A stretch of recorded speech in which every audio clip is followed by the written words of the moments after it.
Welcome to the Story Vault, where every tale is unlocked. From myths and legends to horror fantasy life stories and real events. Every story has a place here. Now, I open the vault and begin today's story. When India defeated Pakistan in the Asia Cup final, it was a tense, dramatic match ending in a 5-wicket win with only 2 balls to spare. But what followed was something no one expected.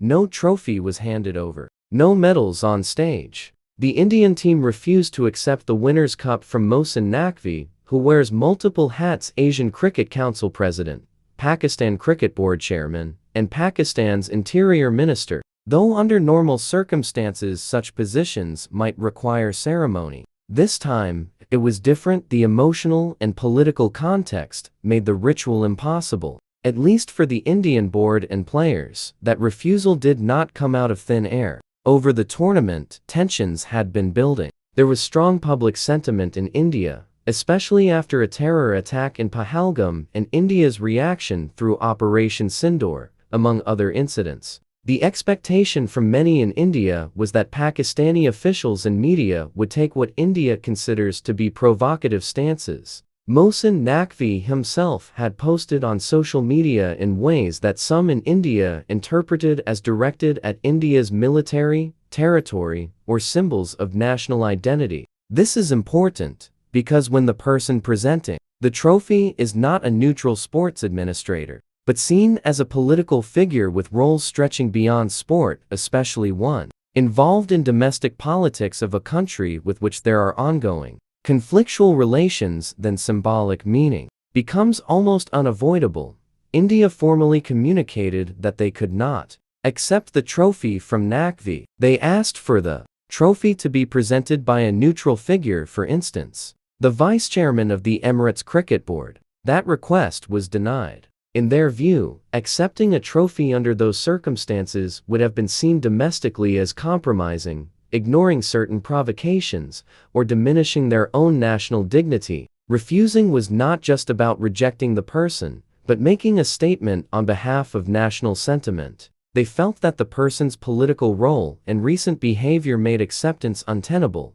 When the moment came, the normal ceremony was disrupted. The trophy was removed from the dais. Individual awards were given out by others. The runners-up side accepted their check from Naqvi, but India did not receive their winners' awards in the usual fashion. There was a post-match presentation, but no trophy handed over, no medals in the winning presentation. In effect, India celebrated, but without the formal symbols that normally accompany victory. Instead, the players lifted an imaginary trophy, recreating symbolically what should have happened. To many observers in Pakistan, and some outside, this was seen as disrespectful to cricket and to the formal traditions of sport. Salman Ali Agha, Pakistan's captain, called it an insult to the game. If winners won't take their trophy, how does that reflect on the spirit of the competition? For them, sport has rituals: handshake, trophy presentation, mutual respect, even in rivalry. Disrupting that is seen as deteriorating sportsmanship. But from the Indian perspective, sport has never been separate from politics in this rivalry. Whenever there have been terror attacks, diplomatic tensions, accusations or counter-accusations, fans expect their cricketers to represent not just athletic excellence, but national dignity. The refusal to accept, the refusal to shake hands, the symbolic gestures, all are seen by many in India as necessary to keep what they consider to be moral integrity. The imaginary trophy becomes more than a mockery. It becomes a reclaiming of victory on their own terms. This incident also reveals how international or transnational governing bodies of sport, here account ICC, can become entangled in diplomatic friction. Mohsin Naqvi's dual role as account president and Pakistani minister makes the presentation inherently political. The account rules might say that the president of the account is the one to give the trophy. But when that position overlaps with political office in a country involved in conflict, accepting becomes controversial. The Indian side's view is that the regulator should respect sensitivities, provide alternatives, preserve the ceremonial integrity of the sport without forcing a clash. Another facet is that India had earlier refused to shake hands with Pakistani players in earlier matches in the tournament. These were smaller but cumulative symbolic rejections. They set the tone that India was not going to go along with traditional courtesies that are standard in many sports. Those gestures and non-gestures build into a narrative that the relations are too fraught to pretend everything is normal. Then there is the matter of public pressure. In India, political and social commentary around anything to do with Pakistan is intense. When a national team is involved, the expectations are not only about winning, but also about how one behaves. If fans or politicians feel that symbolic respect to Pakistan is inappropriate under current political circumstances, they expect the national team to reflect that. The reverse is also true. In Pakistan, such refusals are often seen as provocations or insults, feeding public outrage, demands for dignity, responses in kind. The trophy refusal becomes a focal point symbol. It's not just about cricket. It's about who controls how victory is displayed, what voices are recognized, what message is sent. Celebrating with an imaginary trophy may seem theatrical, but it's also a way of asserting, we won. We will celebrate, but only on terms we consider acceptable.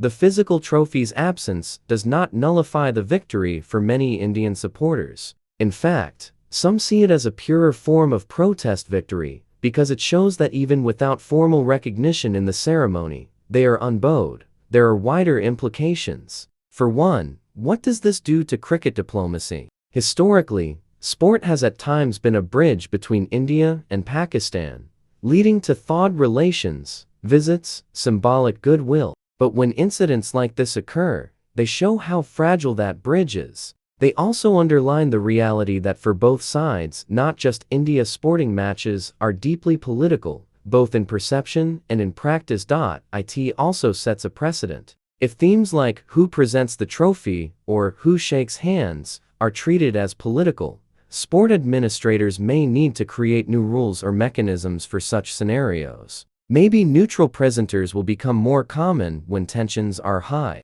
Or teams may negotiate beforehand who will present. Or there may even be agreements that certain ceremonial elements are dropped if they are likely to cause controversy. Ethically, some ask, is it fair to sport? Does it not undermine the values of respect, unity? The idea that sport transcends politics? Critics say yes, it does erode the decorum of sport. They worry that future matches will become even more about offense, about symbolic power, about scoring political points, rather than purely playing. But defenders say that when one side views current political events as ongoing harm, symbolic gestures matter deeply. They say refusing handshake or refusing trophy from a particular person is a legitimate statement, especially when that person holds political power and has been involved in their view in provocative or hostile acts or rhetoric. They argue that refusing is not about being rude, but about refusing to normalize what they believe is unjust or intolerable. In sum, India's refusal to take the trophy from Mohsin Naqvi is a complex action rooted not just in one match or one politician, but in years of interstate conflict, unresolved grievances, emotional national identity, media pressure, protocol ambiguities, and competing ideas about what sportsmanship requires. The behavior seen as rude by some is for others a deeply felt refusal to ignore political reality. And whether one agrees or not, the incident marks a moment when cricket couldn't avoid politics, and when the symbolic weight of a ceremony outweighed the value of the ceremony itself. If this is to lead anywhere positive, it could lead to clearer understanding, more sensitivity on roles of sport administrators, perhaps to new customs about how victory is ceremonially acknowledged when political sensibilities are high. But it also risks escalation, more frequent protests, less frequent cooperation, more emphasis on symbolism than on the game. In societies where sport is so tightly bound up with identity, every handshake, every photo, every trophy presentation is part of a larger story of memory, struggle, and belonging. And for India, in this case, refusing that trophy presentation was part of telling their story in a way they felt was right. Even if the ritual got broken, another tale has been unlocked here in the story vault. If you enjoyed this story, do not forget to like, share, and subscribe, so you never miss the next one. Until then, the vault is closed, but the stories live on.